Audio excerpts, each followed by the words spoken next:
Okay, Monday Night Football. Jerry McCarthy, Dakota Prescott get a massive win after a good old-fashioned butt kicking last week.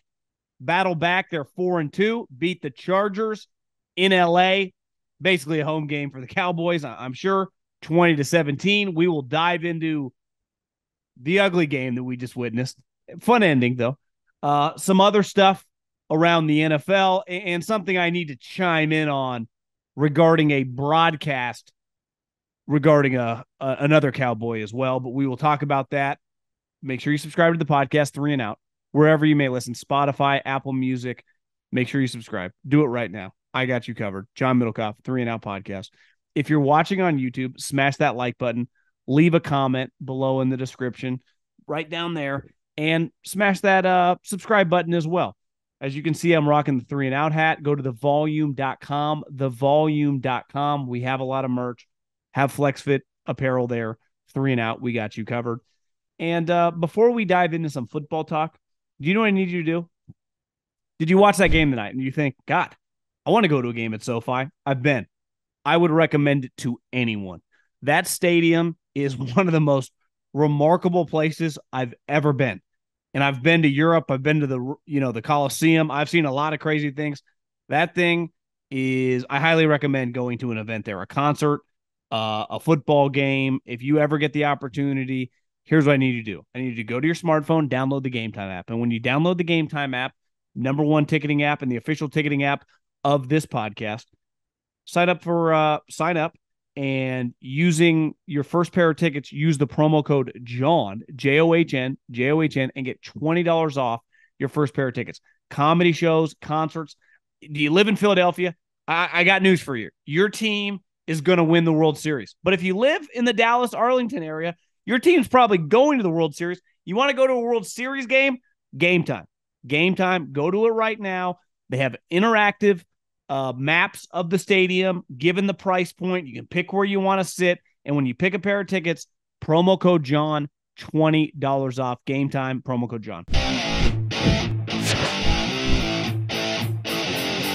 We'll start with Monday Night Football.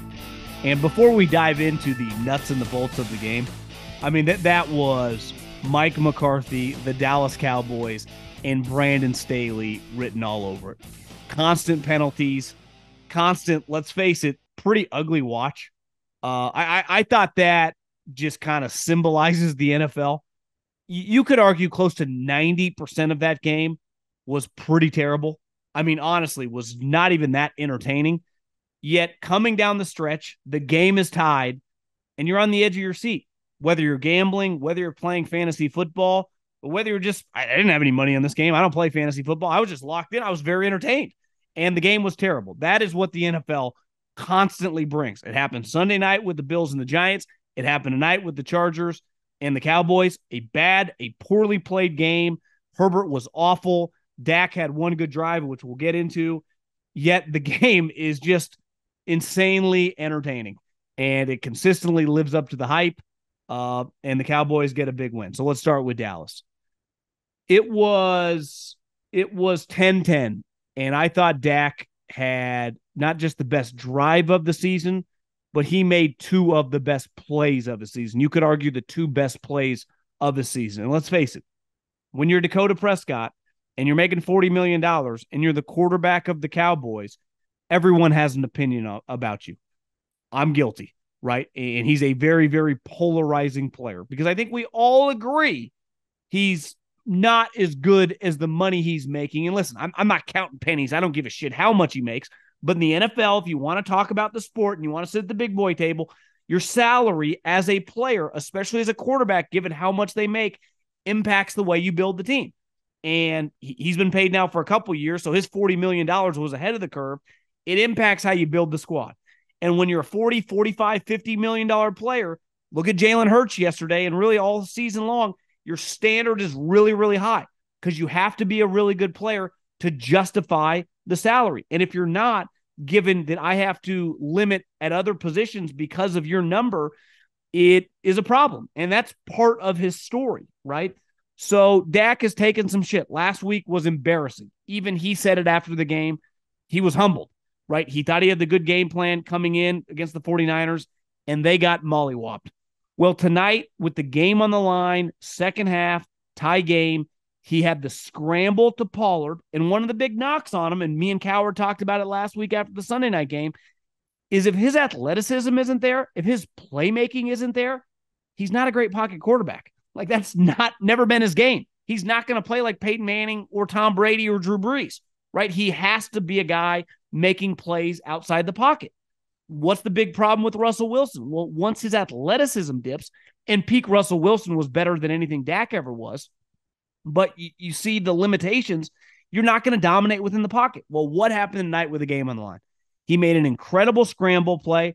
Look, like he did in his younger years, scrambled to the right, hit Pollard for a massive gain. And then he capped off that drive with a touchdown pass to Brandon Cooks, where he, kept backpedaling on purpose to clear out the space and threw a dime to Brandon Cooks. And if that is the playmaking that Dak Prescott's going to bring to the table, this is a team that can compete, right? And that's the playmaking that was obviously missing last week and sometimes in the biggest games. But tonight, I thought he was really good. He clearly was the best quarterback on the field. And if they get that type high-end play out of Dak Prescott, they can win some of these big games. They can compete with the Eagles, right? They can compete to win the division, especially, they're only one game back of the Eagles after they lost that game to the Jets. So obviously their coaching staff is always going to be in question. Do I believe, or do you believe in Mike McCarthy? It's hard to, but we know with Dan Quinn, and you saw on that final drive of the Chargers, they have one of the best non-quarterbacks in the league in Micah Parsons. And on any given snap, that guy can come from any given angle and sack the quarterback and make a big play. And listen, they have some injuries on their defense, but their DBs still make plays. They are very, very well coached up on defense, as they should be. I'm sure they're paying Dan Quinn $5 million to be their defensive coordinator. So the Cowboys, as we say over and over, because they're not just going to boat race people like they did against the Giants or like they did against the Jets. They're going to play in tight games. And when they're playing in tight games, we know their defense can make plays, right? It's going to come down to Dak. Is he throwing the ball to the other team, or is he making sweet plays to Tony Pollard, Brandon Cooks, and CeeDee Lamb? As I said last week, when he played the 49ers, there's no excuse for them only to have 7 points. He's not playing with a bunch of randos. He has impact players. Tony Pollard is a stud. I was watching today thinking, how on God's green earth did CeeDee Lamb last till the 17th pick in the draft? Think how insane that is. Jerry Jeudy, let's face it, a royal bust, was drafted ahead of him. You think if Denver had a redo on that one, they would have taken CeeDee Lamb over Jerry Jeudy? I think so. So massive outing for Dak. He needed it. The Cowboys, couldn't afford to lose this game. Technically they could, because to get a wild card in the NFC, you could probably win 9 games. But, the Cowboys aren't held to. They'll just get in the playoffs. Now you're talking about winning playoff games, competing to go to the NFC Championship game.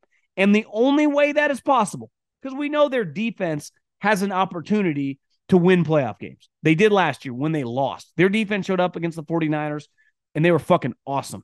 The problem is the quarterback. And when the quarterback makes plays, they're a formidable foe.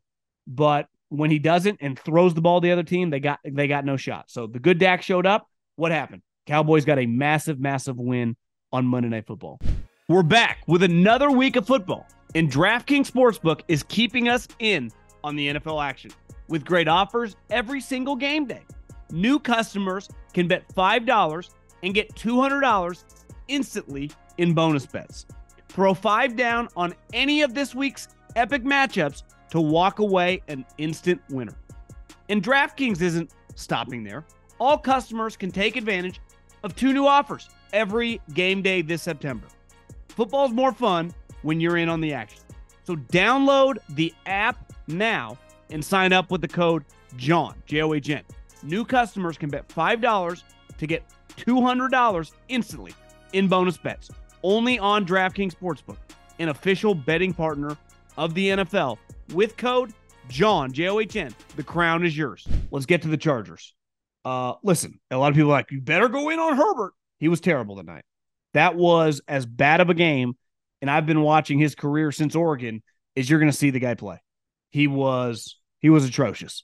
I mean, he missed plays that a top 5 quarterback in the NFL cannot afford to miss. Overthrowing guys, missing guys on touch passes. Obviously, he can at any moment scramble around and throw a dime and look like John Elway. But he missed Keenan Allen on the one that Troy Aikman said that could have been a touchdown, and he's right. Threw the pick at the end of the game.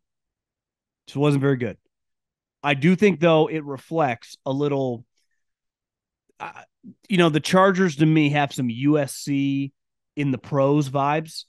If their quarterback is off, they ain't winning a game. Their defense, led by their head coach, who's their defensive coordinator, is just not going to make big time plays. And their coach is going to make decisions that cost them. It was 10-7. And of course, everyone on social media, all the blue check marks in the media are like, I love it. I love it when he goes for it. No guy consistently goes for it and fails like Brandon Staley. Now, he also went for it later in the game and got a touchdown.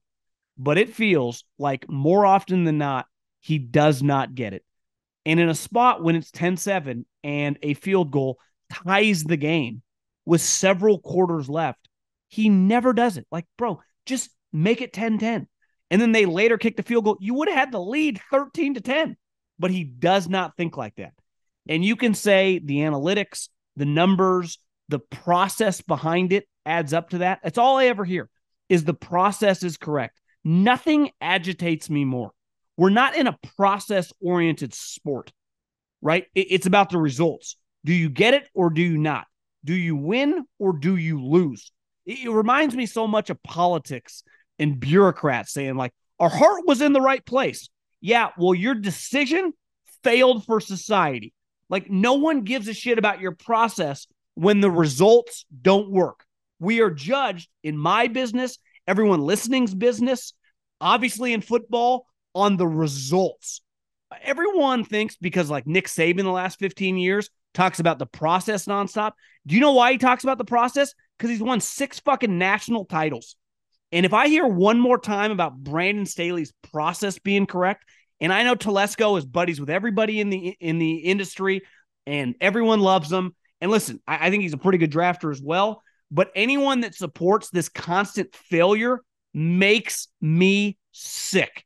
Now, I am not absolving Justin Herbert tonight. Bright lights, Cowboys. You're getting 25, 30 million people watching. Awful game. That is separate from his coach, who is awful. I mean, that guy is bad. Like everyone, universally, we all have to agree. Now, because he has been on the forefront of going for it, and he knows everyone in the media's name during press conference. Nice question, Bill. Yeah, good. Yeah, I feel you there, John.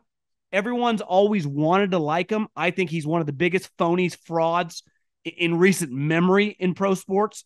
No one can top Gabe Kapler. He's not far behind, but Dean Spanos doesn't have a choice here. I don't care if you end up making a wild card or not. You cannot have this guy as your head coach when Justin Herbert's your quarterback. You can't. And like I said, I'm not absolving tonight. Justin Herbert's performance was awful. I don't know statistically where it ranks of his entire career. Has to be one of, if not the worst game he's ever played. From the eye test, it was about as off as you're going to see him. Start to finish, really. I mean, right? It wasn't just a series or two like last year in the second half. I thought he was bad most of the game. But the coaching staff, and I actually am still somewhat of a believer in Kellen Moore, but I'm biased on that. When I worked at Fresno State, he was Boise State's quarterback. And beside like Reggie Bush and like Cam Newton, he's the best college player I've ever seen. So I'm fully admitting that I am biased toward Kellen Moore. But to me, Brandon Staley is just a buffoon. I mean, he really is. I can't stand looking at him now with the beard. He's always like, you notice whenever they show LeBron on TV, he's always covering his mouth. Like, LeBron, we don't give a fuck what you're talking to your friend about. No one gives a shit. You don't need to cover your mouth. You're at an NFL game. Who knows what the guy's talking about, where he always feels obligated to do that. Maybe it's just his like narcissism that he thinks everyone's looking at him. Like, bro, I just talked to your buddy. Brandon Staley always covering his mouth. Like, Brandon, no one cares what defensive play you're calling. It rarely ever works. So covering your mouth with your play sheet, no one's looking. I promise you they're not. I'm just Brandon Staley'd out. And this is a conversation. I'm not trying to toot my own horn, but I had this guy red flag 2.5 years ago when everyone was trying to anoint him. So I was well ahead of the curve. But this guy just, I mean, what a joke. The Chargers, maybe it's part of the Chargers. I mean, in fairness, they've been playing the same game for 15 plus years, it feels like. But you gotta, and listen, it's going to be difficult because Dean Spanos idolizes his savings account. So knowing that he'll have to pay Brandon Staley and some of his coaching staff to go away and then pay a new coaching staff, he will not like that, but he's not going to have a choice. He's really not. Now, the problem is going to be they clearly like Telesco. If you're going to give a coach, they're going to want a new GM, but that's a topic for another day. This is just, it hasn't worked in a while. It definitely isn't working now. I mean, the Cowboys were there to be beat tonight. They really were. And, of course, Brandon Staley doesn't win the game because he never does. Really quick before I dive into a couple other NFL things, because the Cowboys, are topical. The Cowboys have a former coach that currently somehow calls Notre Dame football. And I have to call out NBC for me and Colin didn't get a chance to talk about it on Sunday night's podcast. So I wanted to discuss it now before I forget. What NBC did to us, the football fan, the consumer, the people that literally pay for everything in the sport of football with our time watching these games. Millions of us sit on our couch and consume this sport from sun up till sundown, Saturday, really through Monday night. You could argue starting on Thursday, but definitely starting Saturday morning through Monday night. I mean, I've watched 40 hours of football the last couple of days. I have never really, I've known Jason Garrett's terrible on television when I see him on Sunday Night Football, but I had never watched him call a football game. And Jack Collinsworth, Chris's son, I've seen on social media forever, everyone talking a lot of shit about nepotism and him only getting the job because of his dad. But I mean, truthfully, I had never watched him call a game. So I had known the narrative out there from the fans, but sometimes stuff on Twitter, you don't know if it's real life. So I just watched the first half of the game, having a few cocktails. And it was one of the great FUs to the football fan I've ever seen in my entire life. What a complete embarrassment for Notre Dame and NBC, which ironically, the next athletic director of Notre Dame is a guy named Pete Bavacqua, who has been the chairman of NBC Sports for a decade and a half. And for those of us that follow golf closely, it's a running joke how bad their coverage is. So listen, it's fully on record how little NBC Sports cares about you with golf and with Notre Dame football. Now, you could argue NBC, the Sunday night game, not bad. I think Chris Collinsworth's pretty good. Obviously, Tirico's good. Al Michaels forever was good. It's a high-level broadcast. But to roll out Jack Collinsworth, and my thing with nepotism, there are two ways to get jobs in this world. Obviously, you have a family member, right? A cousin, a dad, a brother, or you get in with somebody, right? The reason you're listening to me on this podcast is because I got in with Colin Cowherd. Now, I met him through Twitter, and then he started having me on a show. A lot of you listening that have jobs that aren't because of a family member, probably because you got to know a guy, you got to know a guy at another job, he moved, he hired you. It's the way the world works. Now, listen, football is filled with nepotism. How do you think Sean McVay and Kyle Shanahan, for example, got hired? I don't care how your opportunity comes. Now, the reason you take advantage of an opportunity has to come because of your talent, right? The reason Kyle Shanahan and Sean McVay both make $15 million is not because Kyle's dad is Mike Shanahan or Sean McVay's dad was the GM of the Bill Walsh 49ers. It's because they're fucking good at their job and they dominate and they work guys like Mike McCarthy on a weekly basis, right? So when I watched Jack Collinsworth, I didn't look at him like, oh, he's Chris. Dude played at Notre Dame, probably a high-level guy. And they started calling the game. And I'm like, this can't be serious. It had the energy of a dog mid-nap. I mean, the game was those two guys on a microphone. Just because you're a famous guy, right? You're a coach, former coach of the Cowboys, you played in the NFL, does not mean you're going to be good with a mic in front of your face. And Jason Garrett is beyond god-awful. It doesn't get any worse. That combination of those two individuals is arguably the worst broadcast I've ever heard. And I've been watching sports, I mean, consistently for 30 plus years. I mean, it could not get any worse. And sometimes, like I said, you see things on social media. You're like, this is a little overblown. Joe Buck takes a lot of hate. Joe Buck's good. What I witnessed with Jack Collinsworth and Jason Garrett is one of the biggest debacles television has ever thrown at us. With USC and Notre Dame, NBC should be absolutely ashamed of themselves. But as we know, and as us golf fans know, they do not care. And NBC, when it comes to Notre Dame football, they clearly do not care either. Peter Bavacqua, the next AD at Notre Dame, he clearly doesn't give a shit. So I can't even, it's hard to put into words how bad that broadcast was.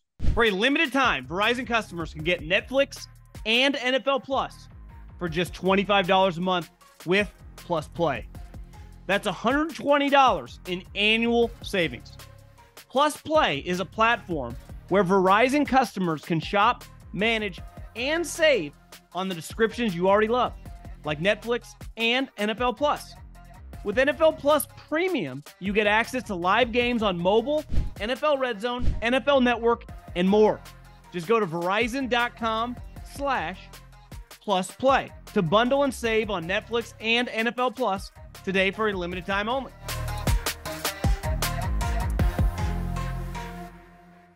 Okay, couple quick things. Let's dive into two teams that lost this weekend in the Eagles and the 49ers. And obviously a big point of conversation with those two games was the quarterbacks, and they did not play very well, right? Let's start with the 49ers. Brock Purdy's become a very polarizing quarterback. Is he really good? Is he average? Is he a product of the talent? And he struggled. Bottom line, relative to his other games in the regular season, he sucked. He was not good. He could barely hold on to the ball in the rain. It was not good. Balls were slipping out of his hand. He fumbled the ball, slipped out of his hand. He was missing plays until the last drive, which he did put them in position to win the game, and the kicker missed it. He was bad. He was. It's his worst game as a pro. I did think Kyle Shanahan was not good, though. And I think one problem with Kyle Shanahan is his offense is awesome. When the run game is working, his offense is unstoppable because everything in the passing game is based off the run game. So you have no clue what's coming. He hits you with these boot actions, these play fakes, and guys are moving left and right when you're moving right, the ball's left. You're moving left, the ball's right. When a situation where they couldn't run the ball, and Cleveland deserves a ton of credit. Their defense is elite.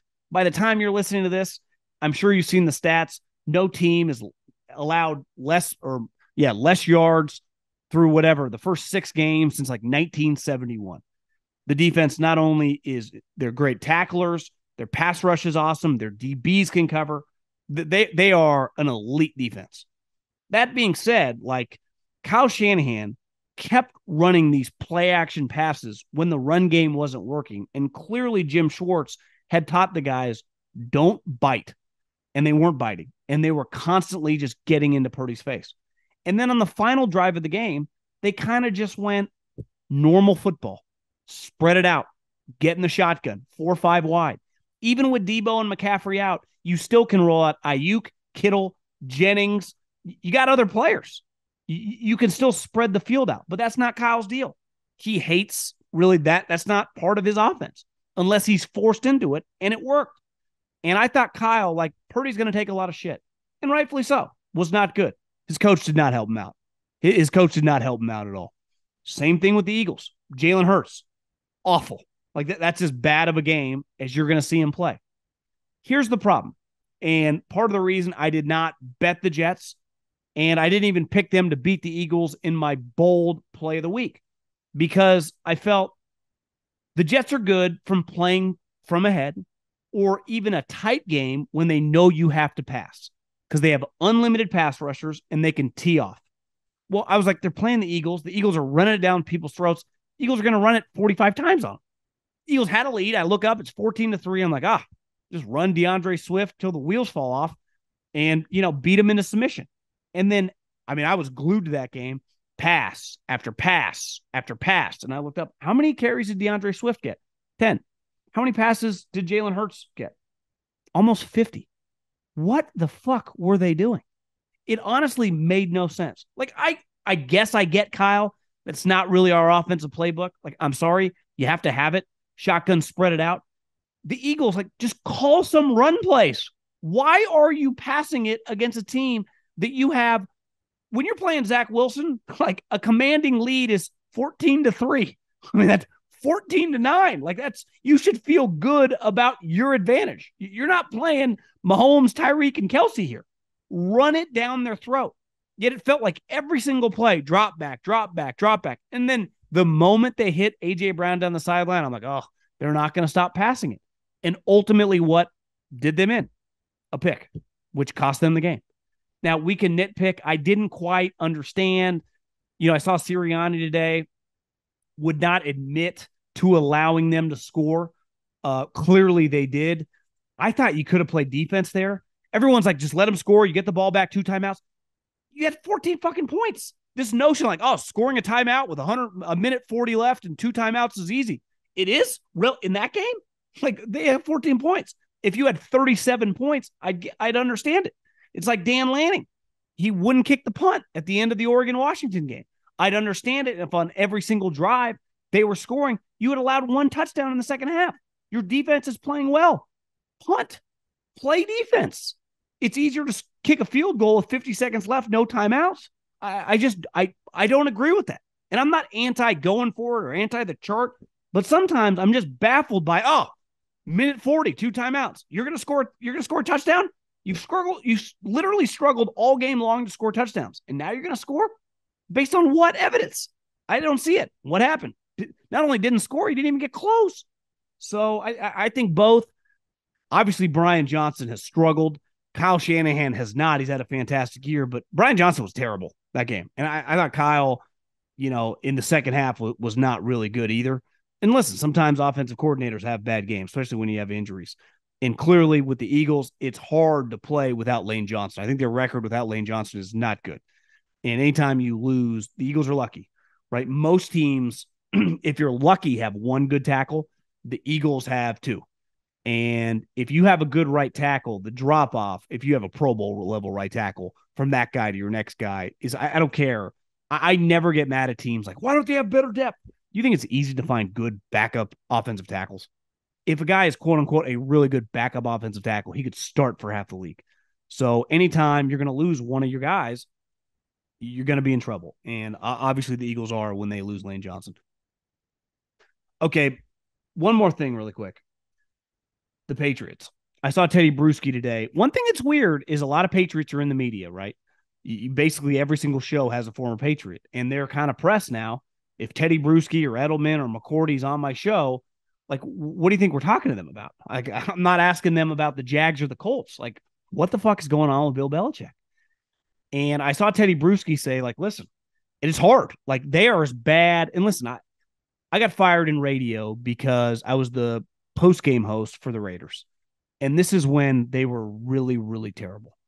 And when you're close to a team, when you work in an environment around the team and they're bad, it's impossible, or maybe it is possible.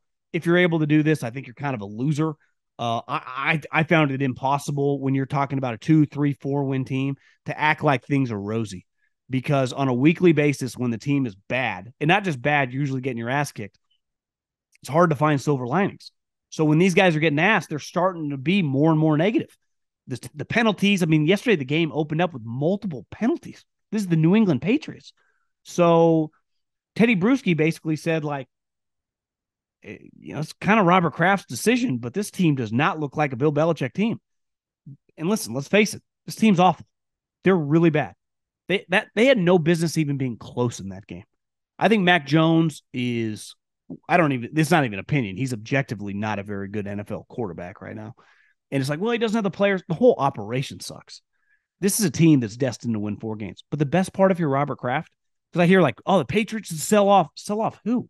What is their talent? They don't even need to do anything. Like, Bill Belichick is literally coaching a team that's headed toward 3 or 4 wins. Just let it play out. But I will say this over and over and over again. Bill Belichick separated as a head coach for being ruthless, for being unemotional, for trading guys when he'd go, I'm going to be a year early. instead of a year late. He learned that from Bill Walsh, who was also the original, maybe Al Davis was in the 70s, like no emotion when it comes to players. Treat it like truly as a business, which is hard for a lot of coaches. You get emotionally invested. Why would Robert Kraft now, with how ugly it is, I would get given him the benefit of the doubt if you're like 9-8 and you're just barely missing the wild card. You start winning 3 or 4 games, I'm sorry, it's over. I understand you've 6 Lombardis, you went to 9 Super Bowls. It was an incredible run. No one can ever take away, and any of us that lived through it, we all agree. It was one of the most remarkable, it's the most remarkable thing we'll ever see in the NFL. The Chiefs could go on a dynasty run. If they win 4 Super Bowls, that would be, beyond unlikely at this point. Hell, if they win 1 more, that's a fucking incredible accomplishment. Those guys won 6 in like multiple decades, right? 3-3 in multiple decades. It's crazy. And went to 2 other ones in the middle. So I just think that it's over. And the team feels worse and worse by the week. It's one thing to lose to a playoff team. It's one thing to get your ass kicked by Dallas. To me, the Saints game did not age well after you watch the Saints against the Texans. And the Raiders just aren't good. The other thing, Jimmy Garoppolo in the middle of the game went to the hospital. And you got Brian Hoyer kicking your ass. You got Josh McDaniels and Brian Hoyer. If I'm Robert Kraft, man, this is all she wrote. Let's get into a little Morgan and Morgan, making it look easy. And I've thought long and hard this weekend. I think last week I gave it to Max Crosby because I wanted to give it to him again. I think Max Crosby, I don't know who the leader in the clubhouse is right now for Defensive Player of the Year, but I just know based on my eyes, I don't think there's been a better defensive player, through the middle of October than Max Crosby. Definitely no one in the NFL plays harder. And I think like part of, Myles Garrett, elite player. His defense is really good. Micah Parsons, elite player. His talent around him is pretty good. I'm watching Max Crosby. Like most of the guys around him fucking suck. I mean, Chandler Jones, like arrested in the loony bin. What's going on there? Their defense is terrible. Their team's awful. And you got Max Crosby playing like he's Lawrence Taylor, but I can't give it to him 2 weeks in a row. And usually we give this to a player, but I was thinking about this. I was watching football on Sunday. I thought this team was going to be god-awful. I thought they were going to have the number 1 overall pick. They're 3-3. And honestly, they feel like a wild card team. He's got a baby on the way. I think Sean McVay, given how random his team is, I mean, before Cooper Kupp came back, he's playing with Puka Nacua. Let's face it, nobody listening had ever heard of him if you're not a BYU fan. And a bunch of random guys on defense beside Aaron Donald. Now, listen, Arizona's not very good, but McVay, they kicked their ass. I don't think it's out of the realm possibility if Matt Stafford can stay healthy. This team can win 9-10 games. This team could be the 6th seed. The LA Rams could essentially be what the Giants were last year. And listen, you might have been a hater like me, even if you were like not, you were just like unemotional about it. You didn't necessarily have an opinion. You probably would have said they're not going to be very good. They weren't good last year, and they've been really good.